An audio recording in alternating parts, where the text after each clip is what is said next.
Et ben bonjour à tous, j'espère que vous allez bien. Donc aujourd'hui les amis, on va faire une visite un petit peu particulière. Donc dans la continuité de la poudrière qu'on a visité la dernière fois ensemble.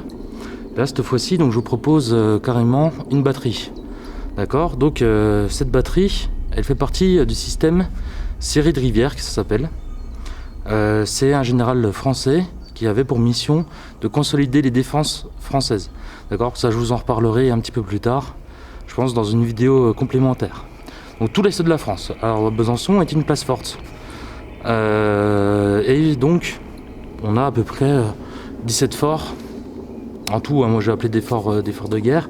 Donc avec des batteries, des citadelles, etc. D'accord. Donc pour ce bâtiment, il a été construit en 1877, d'accord. Il culmine à 508 mètres d'altitude. Et en fait, il protège l'est de Besançon. Donc vous avez une route en contrebas. Et les canons étaient dirigés sur cette route pour empêcher l'ennemi d'arriver par là.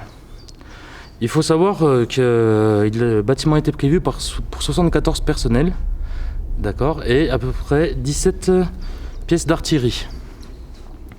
Donc il y a 14, attendez, j'ai pris 17 pièces d'artillerie, donc 5 mortiers et 12 canons. Donc on va rentrer, on va voir un petit peu ce que ça donne.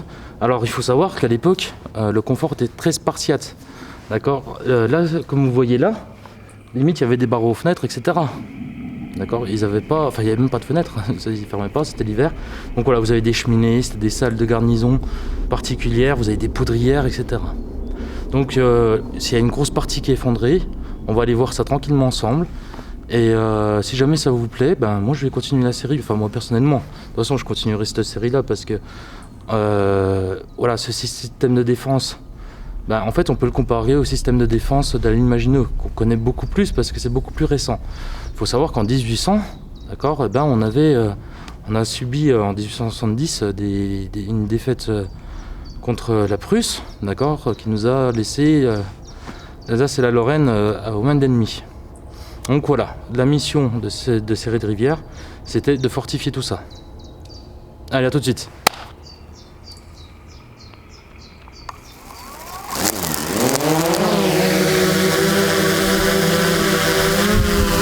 Aujourd'hui, je suis accompagné de mon papa. C'est lui qui m'a fait découvrir tous ces forts et plus particulièrement le camp retranché de Besançon, il y a de ça au moins 20 ans. La batterie que nous allons explorer comportait des magasins pouvant stocker jusqu'à 6 mois de vivres et une citerne de 130 mètres cubes qui recueillait les eaux de ruissellement avec un complément par source. Et voilà, donc on va rentrer à l'intérieur des fortifications, cette fois-ci. J'espère qu'on verra assez bien. Donc, c'est une architecture particulière souterraine, d'accord. Donc ça, clairement, ça a été prévu pour éviter les dégâts lors des bombardements. Alors, on va passer à gauche, tiens, on va aller voir. Ça ressemble un peu à la poudrière qu'on avait visitée. Je sais pas si vous vous souvenez. Ah, une grosse porte en bois. Alors là, on peut s'imaginer que ce soit une mitrailleuse, hein, on sait pas en fait, hein, au final. Regardez-moi ça. Je sais pas si vous voyez bien là, les serrures. Ah, c'est d'époque, hein. C'est d'époque.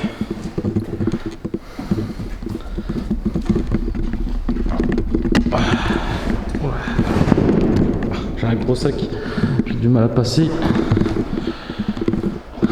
Donc voilà. Ah oui, oui, ça ressemble beaucoup à ce qu'on connaît, hein. D'accord. Donc sûrement une poudrière. Je regarde s'il y a une cheminée. En tout cas, c'était pas prévu pour les garnisons, on dirait pas, hein. On dirait pas. Donc voilà, lors de la dernière visite qu'on avait fait en urbex, eh ben, on avait trouvé à peu près le même style d'infrastructure. Alors, effectivement, ils enterraient les bâtisses, d'accord, pour éviter les bombardements. Mais plus tard, il y a eu Alors ça s'appelle des obus d'eau. C'était des obus perforants de toute façon, d'accord, qui étaient faits pour justement déloger les personnels qui étaient retranchés dans ces forts. On va aller voir par là. Bon, alors on va continuer par ici. Donc voilà, j'ai pas été encore dans les salles principales, hein. Moi ce qui m'intéressait c'était déjà de voir l'intérieur des souterrains. Donc là, si on regarde à droite, vous avez la salle principale. Et on finira là, je pense, la visite. Allez, ouh, ça c'est profond, je sais pas si vous voyez. Allez, on descend.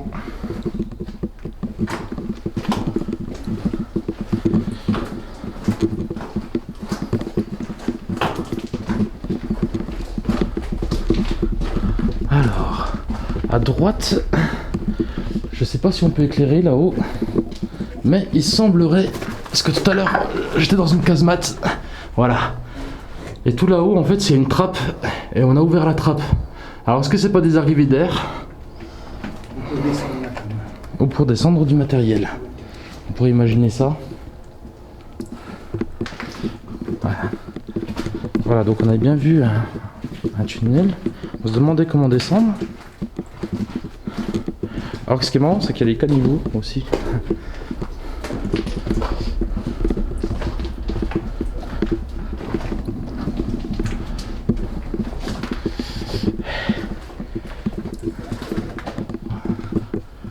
Ok, alors là, il y a un trou juste devant nous.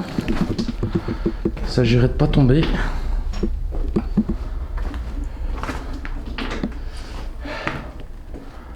Tu peux éclairer là? C'est de l'eau. C'est de l'eau. Éclaire voir que je... Ça, je vais zoomer. Voilà. Alors, attendez, bougez pas.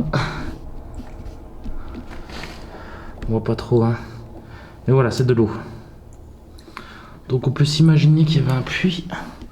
D'accord, pour se réapprovisionner en eau. Alors, la porte. Elle date de 1800, hein. Ok, j'ai je sais pas combien de kilos de matériel. C'est bon. C'est passé.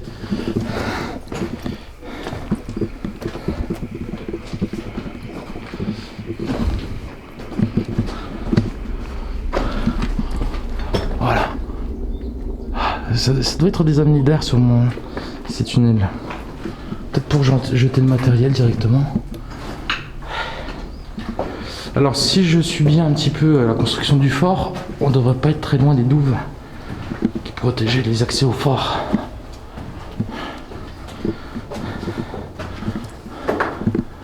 Voilà, on peut s'imaginer, hein, à la place de ces soldats de 1800, encore l'électricité n'était pas encore bien développée, etc.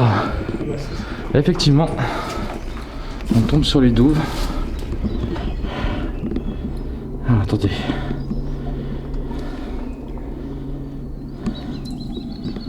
Voilà. Là, c'est vraiment pour tirer, hein, sur l'ennemi, hein. Et encore, si on regarde, là, vous avez encore une partie de douve. Juste là.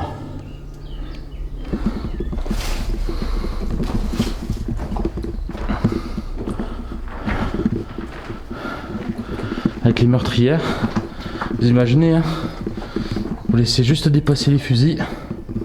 C'était limite impossible de vous avoir à quelque chose près.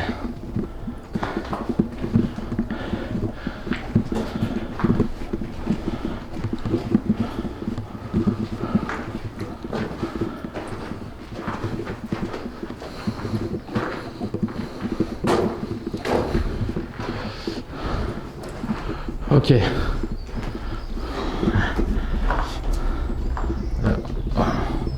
On voulait pas, je fais les réglages au besoin.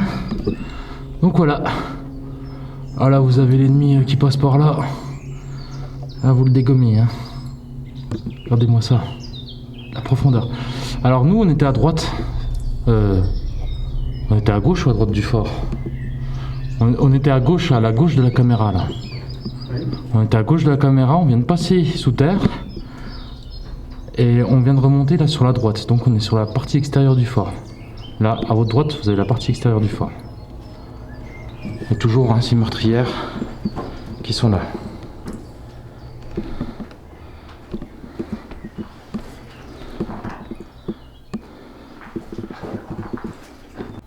Bon, on continue dans les entrailles du fort. Ça continue à descendre.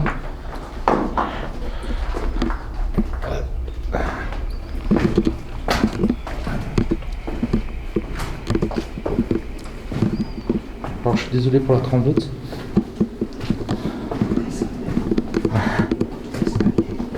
C'est pas facile de descendre les escaliers. Hop. Alors je suis accompagné avec mon papa qui lui fait de la détection. Et là il est en train de faire avec un aimant. Vous vous en souvenez dans l'eau là qu'on vient de traverser? Ouais. Il est en train de chercher voir si c'est quelque chose. Ouf. Oula, tout le monde pas un obus, hein? Non, non, il doit y avoir une grille. Une grille, alors c'est pour ça que ça bloque un peu. Soit une grille en... Non, c'est profond sans être profond. Après, il doit y avoir une grille et ça a l'air d'être plus profond. Est-ce que c'est un puits exprès pour avoir de l'eau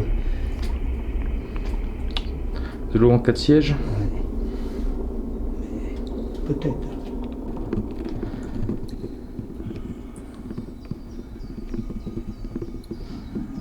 Ok. Bon, on est reparti les amis.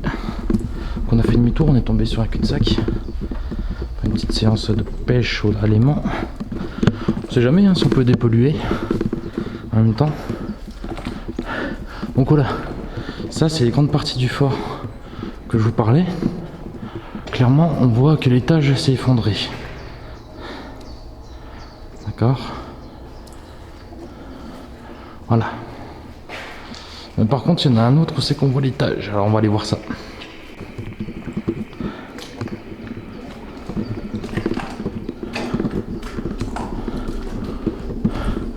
Petit pont refait, ça c'est très récent. D'accord. Alors je sais qu'il y a des associations ici à Besançon qui rénovent un petit peu les forts. Mais je vais essayer de prendre contact avec eux quand même. Parce qu'à mon avis, il y a grosse quantité de tunnels, de choses comme ça, qu'on ne voit pas. Alors je vais pas passer le pont. D'accord, parce que j'ai pas trop confiance. Mais voilà. Donc encore une salle. Donc on peut imaginer que c'était là où les garnisons vivaient. Tout simplement.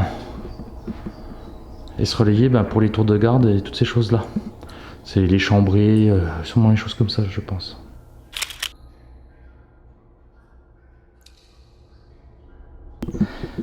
Donc voilà, là on peut voir une succession de casemates. Systématiquement, on va retrouver des salles comme ça. Alors je sais pas trop si on va voir quoi que ce soit. Voilà, des salles de garnison. Et au milieu d'une d'elles, on a trouvé donc une trappe qu'on vous a montré tout à l'heure. D'accord.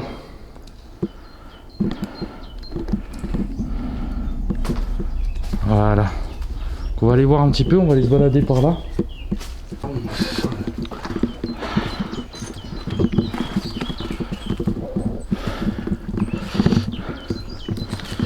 Alors là, on pourrait très bien dire que ça s'est effondré, ça m'étonnerait même pas.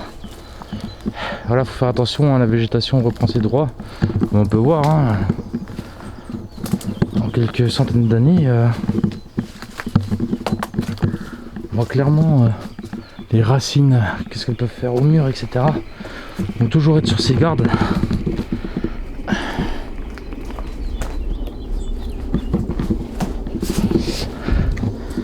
Là on dirait que c'est muré.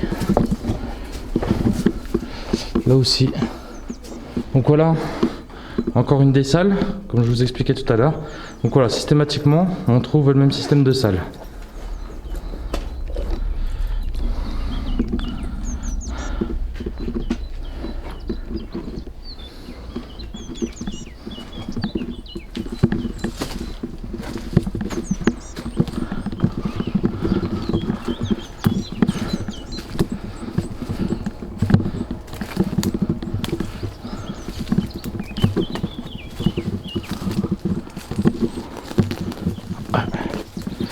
proche de partout.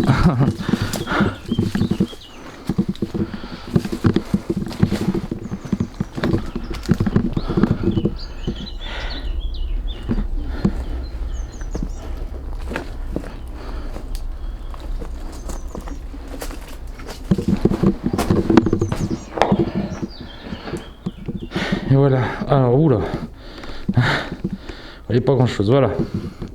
Donc ici, bah, ça doit être encore quelque chose pour la garnison. Au bout, vous avez une cheminée, d'accord, pour évacuer les fumées. Donc sûrement, il devait sûrement y avoir un poêle pour faire face à l'hiver, etc. Là, je sais pas si vous voyez sur la plaque, il y a écrit quelque chose. Alors, il y a N1 à la fin, mais après, voilà, hein, pour les plus courageux, si vous arrivez à lire. Mais je pense que la poutre est d'origine.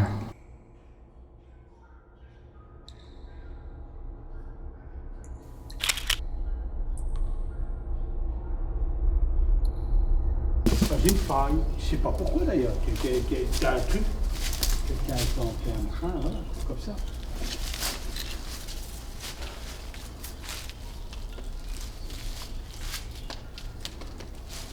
Voilà, par contre, là, il y a de la bouteille, là.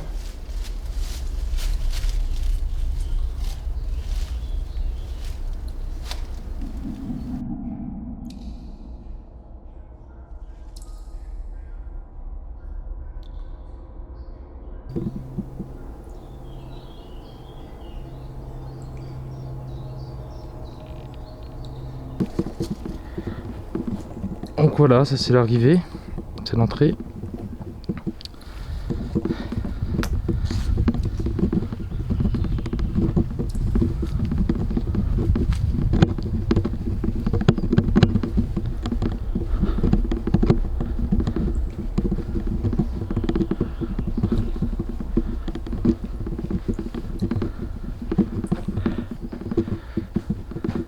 Il y a encore un tunnel. Donc nous revoilà, juste le temps de reprendre une lampe pour pouvoir explorer à l'intérieur. Allez, on va monter en ISO.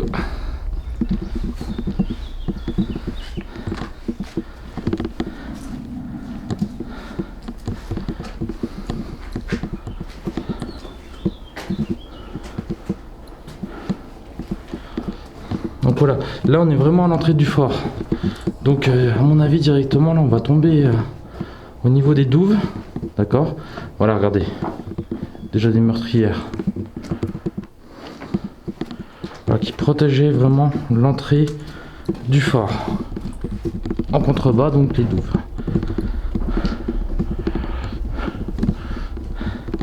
Ça paraît compliqué au final aujourd'hui de se dire comment ils peuvent prendre un fort comme ça, etc. Bah, bon, en même temps l'histoire ne nous le dira pas, hein, parce que pour celui d'ici, il n'a jamais combattu.